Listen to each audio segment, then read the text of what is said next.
Well, greetings everybody. I have a prompt for you that is as direct as me saying, is this antiderivative correct or not? Okay, so that's my prompt for you. What you see here is the initial problem. You see some of my work where maybe there's a mistake, maybe there's not, and then you see this final answer, which again might be correct or might not. Okay.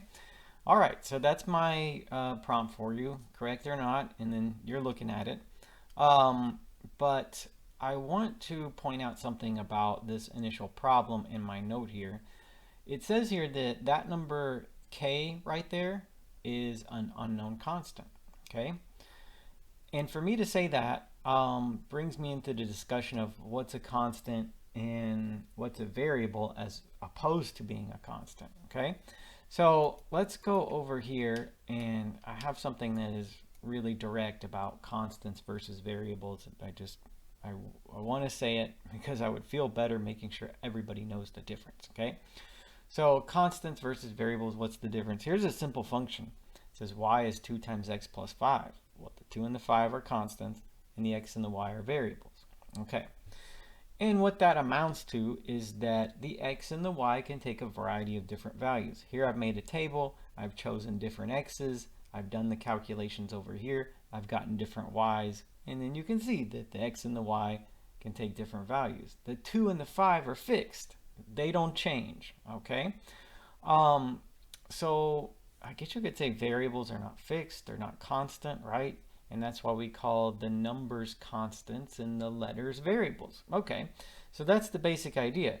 Now, over here though, you might get the impression that because K is a letter of the alphabet, then we treat it like the X, okay?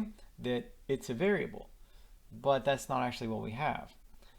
Sometimes there are constants which are unknown or not revealed, okay?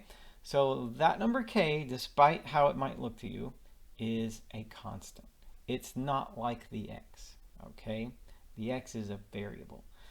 Now, why would I make such a big deal out of this?